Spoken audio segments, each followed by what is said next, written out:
않았거나 헛되거나 또 거짓되지 않았음을 상기시키면서 사역의 진정성을 강조합니다.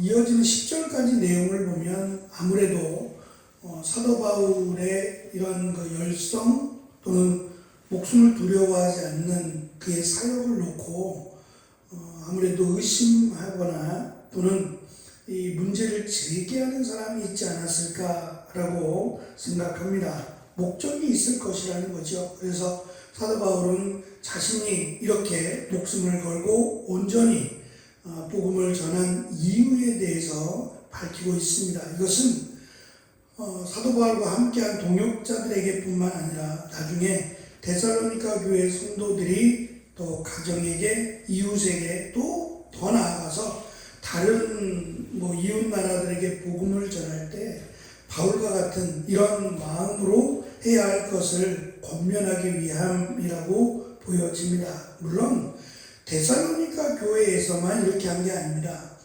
어디든지 어느 곳을 향해 가든지 사도 바울은 동일한 마음으로 이렇게 사역의 진정성을 가지고 했고 그 내면에는 자신을 사도로 불러주신 그러니까 죄인 중에 괴수라고 본인이 설명한 것처럼 하나님의 일을 감당하기에 너무도 부족하고 또 하나님의 이 복음을 전하는 엄청난 이 사역과 축복을 받기에는 부족하지만 하나님이 나를 긍휼히 여기셔서 나를 사용하심에 대한 감사가 포함되어 있습니다. 이렇게 하는 것이 하나님을 기쁘시게 하는 것이다 라고 하는 그런 마음이 담겼습니다. 먼저 1절에서는 헛되지 않았다라고 하는 내용을 강조하는데 이 헛되다라고 번역된 단어는 비어있다 또는 순수하지 않다라고 하는 의미가 담겨 있습니다. 다시 말하면 목적이 그냥 보통 말씀드린 것처럼 그들의 일상 속에서 그냥 무료하니까 반복되는 일상 속에서 그들이 늘 해왔던 우상들에 대한 다양한 신화들에 대한 내용들이 그들의 일상 가운데 하나였어요. 말도 안 되는 꾸며낸 이야기들인데 이런 이야기들로 그냥 서로 이야기하고 내가 더 많이 알고 있다, 내가 더 많은 정보를 가지고 있다는 등의 지식 자랑에 사도 바울은 하나의 손을 거둔 것이 아니라 무의미한 그런 말이 아니라 실제적이고 너무도 중요한 내용을 지금 전하고 있다는 것을 강조합니다. 또한 사역에 부정적인 의도나 불순한 목적이 없다라고 하는 것을 계속해서 강조합니다. 그의 사역이 무의미하거나 실패하지 않고 결실을 맺었다라고 하는 의미입니다. 그래서 3장 5절에 보면 자신의 노력이 헛될까 두려워한다라고 언급하기도 합니다. 고대 철학에서 훌륭한 성품은 신뢰할 만한 결과를 얻는다라고 생각했어요. 바울은 이것을 자신의 동기가, 이 복음을 전하는 동기가 결국 성공적인 사역을 가져왔다라는 것을 강조합니다. 복음의 능력 그 자체로 이루어진 사역이라는 거죠. 자신이 말을 잘해서 또는 지식이 더 많아서 이 사역의 열매를 맺는 게 아니라 이 복음 자체의 능력으로 하나님이 함께 하심으로 열매를 맺었다라는 것을 강조합니다. 두 번째는 사역의 담대함입니다. 바울에 대한 빌립보에서 바울이 어려움을 겪고 또 그 박해를 받았다라는 것이 이 데살로니가에 알려졌는지는 모르겠어요. 바울이 2절에서 자신의 그 지난 사역에 대해서 빌립보에 있었던 사역에 대해서 언급을 합니다. 빌립보에서 당한 고난과 모욕을 언급하고 그들의 사역이 얼마나 진실하고 목숨을 건 그런 사역이었는지를 밝힙니다. 사도행전 16장 22절로 24절에 보면 바울이 당했던 이 빌립보 교회에서 있었던 사역을 이 데살로니가 성도들에게 언급을 하고 있는데 그것의 대표적인 것이 재판 없이 로마의 시민권이 있는데 재판 없이 곤장을 맞고 감옥에 갇힌 사건을 언급합니다. 너무 수치스러운, 그러니까 로마의 시민이라면 정당한 과정을 거쳐서 재판을 받아야 되는데 그것 없이 그냥 막무가내로 짐승을 다루듯이 자신들을 그렇게 취급했다, 이런 수치와 모욕을 겪었다라는 거죠. 문제는 그런 수치와 모욕을 겪었음에도 불구하고 항소하지 않았다는 거예요. 항소하지 않았을 뿐만 아니라 멈추지 않고 다시 계속해서 지금 데살로니가에까지 와서 동일한 복음을 전하고 있다는 겁니다. 그래서 그들이 받은 이 모욕이라고 하는 것은 단순한 무례함을 넘어 공적인 수치와 명예를 훼손하는 당신은 심각한 범죄를 의미했습니다. 그럼에도 불구하고 멈추지 않았다는 겁니다. 이러한 다른 사람이 볼 때는 그만한 행동을 했으니까, 그만한 이유가 있으니까 이런 수치를 당했겠지라고 생각을 할지 모르지만 전혀 그렇지 않다. 오히려 세상이 악하여 자신이 이런 수치와 모욕을 당해야만 했고, 그럼에도 불구하고 멈출 수 없는 것은 이 사역이라고 하는 복음이 우리에게 가져다주는 축복과 은혜가 너무 크기 때문에 멈출 수 없다라고 하는 것을 강조합니다. 바울이 강조하는 담대함이라고 하는 것은 본인의 어떠한 능력이나 힘에 의지한 게 아니에요. 말씀드린 것처럼 본인들은 수치와 모욕 또는 억울한 이런 심각한 범죄를 당했습니다. 그럼에도 불구하고 본인들이 담대할 수 있었던 것은 이 복음의 능력이라고 할 수 있는, 또 이 복음의 능력을 허락하신, 이것을 전하라고 하신 분이 하나님이시고 그 하나님이 약속하셨어요. 함께 하겠다고. 그래서 하나님이 더 능력 있는 분인데 그 하나님이 함께 하겠다 했는데 누가 자신들을 거역하고 방해할 수 있겠느냐라고 하는 담대함의 모습을 밝힙니다. 이것은 바울이 그들에게 본이 되기 위함이라고 생각합니다. 모범으로서의 복음을 전하는 사역자로서의 모범을 보이기 위한 설명이라고 보여집니다. 자신이 그랬던 것처럼, 자신이 담대하게 복음을 전했던 것처럼 데살로니가 교회 성도들도 고난과 박해 앞에서 주저하지 말고 담대하게 복음을 전하라는 것을 지금 권면하고 있습니다. 마지막 세 번째로 이 바울의 사역의 동기와 방법을 설명하는데, 바울과 일행이 전했던 이 복음이 순수하다라고 하는 것을 밝힙니다. 어떠한 목적, 불순한 동기를 갖고 있지 않고 순수하게 그저 복음을 통한 저들에게 구원을 하나님께서 허락해 주시기를 위한 순수한 목적으로 복음을 전했다라는 것을 강조하면서 세 가지 측면을 강조합니다. 첫째는 거짓이 아니라는 겁니다. 복음의 내용이 그들이 말하는 것처럼 헛된 것들 또는 그냥 듣고 사라져버릴 만한 그러한 아무런 의미가 없는 마치 공허한 그런 내용이 아니라는 겁니다. 실제적인 내용일 뿐만 아니라 여기에는 구원이라고 하는 또는 하나님의 심판이라고 하는 우리가 가장 관심을 가져야 할 내용이 포함되어 있다는 겁니다. 사실은 우리가 이 부분에서 너무 쉽게 정말 어떻게 보면 공짜로 구원을 받았어요. 그래서 더 가치가 적을 수도 모릅니다. 가톨릭에서는 이 구원받기 위한 과정을 만들어서 고난이라고 하는 것을 넣었어요. 그래서 그만한 대가를 지불해야 된다는 거죠. 값없이 어떠한 나의 희생과 공로 없이 무조건 구원받지 못한다. 그만한 대가를 지불해야 된다고 생각을 합니다. 그래서 심지어는 가족들에게조차 부모님이 예수님을 믿지 않았다면 그만한 대가를 자녀들이 지불하게 합니다. 거기에 합당한 것을 자녀들이 지불하게 해서 부모들이 구원을 받는 일에 일조할 수 있도록 그런 제도를 마련하죠. 전혀 성경적이지 않습니다. 정말 예수 그리스도의 대속을 무시하는, 그것을 무가치하게 만드는 그러한 모습이라고 생각합니다. 우리가 그랬듯이 오직 예수 그리스도의 대속과 부활을 믿음으로만 구원을 받습니다. 그러므로 부모님이 아무리 어떠한 공로를 세웠다고 할지라도 예수님을 믿지 않았다면, 예수님의 대속과 부활과 다시 오심을 믿지 않았다면 구원은 없습니다.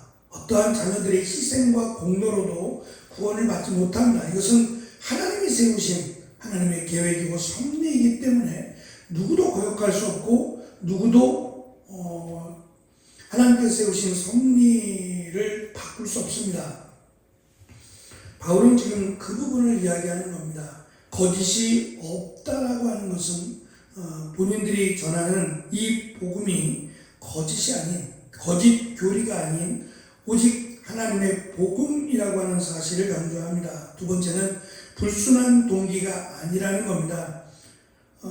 이것은 탐욕과 명예욕 등의 모든 종류의 도덕적인 불순함을 포함하는 것으로 본인들이 어떠한 이득을 취하고자, 어떠한 그 재물을 취하고자 지금 복음을 전하는 것이 아니라는 겁니다. 또한 더 나아가서 자신들의 사람, 어떤 자신들의 입지를 견고하게 하기 위해서, 자신들의 사람들을 만들기 위해서 복음을 전하는 게 아니라는 겁니다. 자신들은 그저 복음을 전하는 일에만, 예수님의 제자, 하나님의 아들을 세우는 일에만 관심이 있지, 자신들의 어떠한 입지나 자신들의 명예나 또는 어떠한 그 물질에 대한 욕구로 인해서 복음을 전하는 이런 불순함이 전혀 없다라고 하는 것을 강조합니다.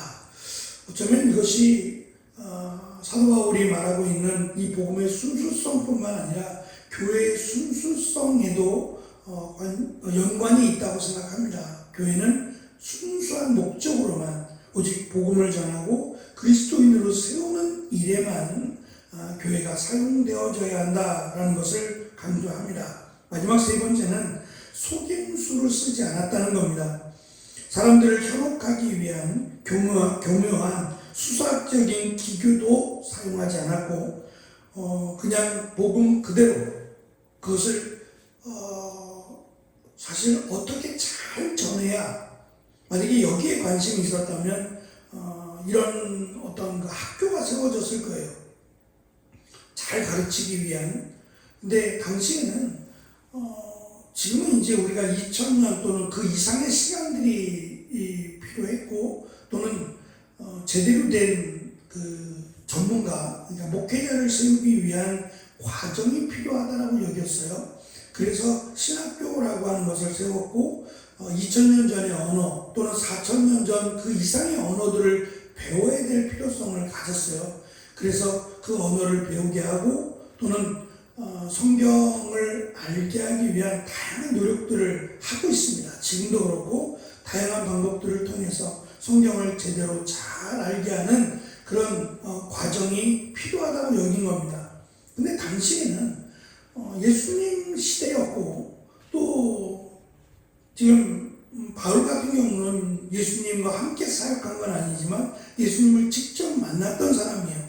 그러니까 전혀 이 복음을 전하거나 또 교리적인 면에 전혀 문제가 없습니다.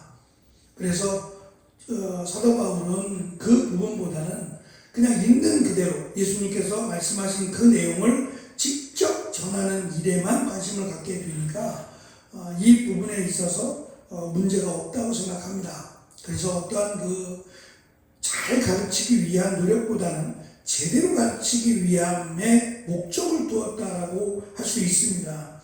그래서 바울이 전한 것은 어떠한 기교적인 부분에서의 다른 사람을 현혹하기 위한 방법이 아니라 있는 그대로, 마치 예수님께서 어린아이도 알 수 있게끔 쉽게 가르치기 위해서 비유라고 하는 것을 사용하셨던 것처럼 사도 바울도 있는 그대로 복음의 내용을 전했다라는 겁니다.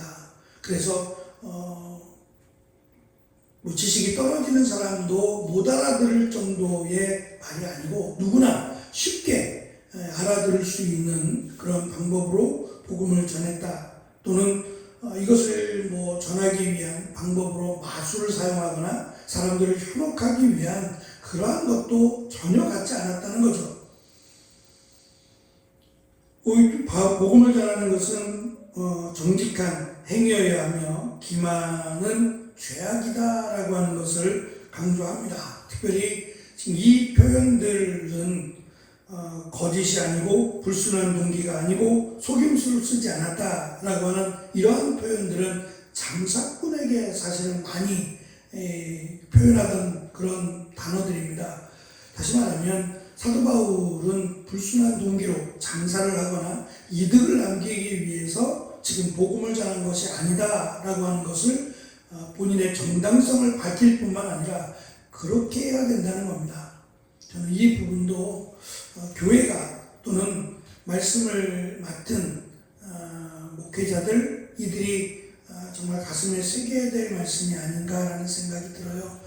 이득을 얻기 위해서 복음을 전한 것도 아니고 이득을 얻기 위해서 목사가 된 것도 아니에요. 그랬기 때문에 오히려 복음이 순수하게 복음만으로 교회가 세워질 수 있었다고 생각합니다. 저희 교회에 몇 번 오셨죠. 그 신철 목사님의 아버님이 늦게 목회자가 되셨어요. 늦은 나이에 50이 넘어서 사업을 하시다가 부름을 받고 죽다가 살아나서 내 나머지 인생을 하나님의 영광을 위해 살겠다 하며 목회자가 되었어요. 목사가 되었고 정말 글쎄요, 그 방법에 대해서는 우리가 뭐라고 설명할 수 없을 것 같아요. 그 상황이 다르니까. 그분이 교회를 한 3곳을 세웠습니다. 교회에서 3곳을 개척해서 교회를 세우고 또 옮기고 교회를 3곳을 세웠는데 그 교회 마지막 은퇴하기까지 교회는 본인이 직접 벽돌을 나르고 해가지고 교회를 건축하셨어요. 그 교회 안에는 유치원도 있었고 그러니까 규모가 그렇게 작은 건 아니었던 것 같아요. 유치원까지 세우고 나서 목사님이 은퇴를 하셨어요. 은퇴하시면서 본인의 이제 후임자에게 전혀 아무것도 갖지 않고 그대로 물려주셨어요. 그런데 목사님 이야기입니다. 아버님은 그렇게 해서 정말 순수하게 자신이 맡은 일은 여기까지다라고 하고 내려놓고 교회를 이렇게 넘겨주고 나왔는데 그 후임자가 목사님은 정말 10원 한 푼 안 받고 이렇게 넘겨드렸는데 그 뒤에 있는 후임자는 그렇지 않았던 거예요. 그러니까 그 모습을 보고 너무 안타까웠다고 이것이 계속 이어져야 되는 것이 마땅한데 이어지지 않고 그 한 세대인데 한 세대에 불과한데 이것이 그대로 이어지지 않는 것을 볼 때 너무 마음이 아프다고.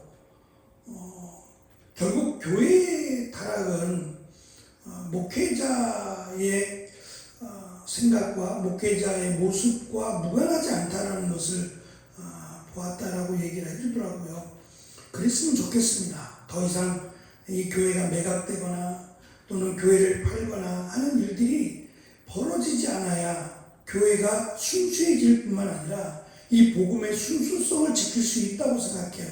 거기에는 지금 사도 바울이 강조하는 것처럼 자신의 이 복음의 순수성을 지키기 위해서 그 어떤 것도 자신의 이득을 담지 않았다고 말하는 그것이 지켜져야 한다고 생각해요. 언제부턴가 한국교회가 이 교회가 매각이 되고 하는 이런 돈의 문제가 언제부턴가 이 결부되어 버려서 믿지 않는 사람들에게 이 참 교회마저도 이득 때문에 돈 때문에 휘둘리는 이러한 일들이 오르내리지 않도록 우리가 더욱 힘써야 되지 않겠는가라고 하는 생각을 말씀 가운데 가져보았습니다. 문제를 제기하는 사람들이 있었기 때문이라고 말씀을 드렸어요.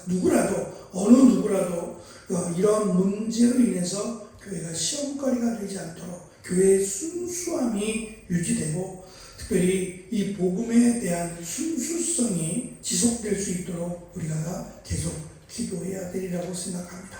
기도하겠습니다.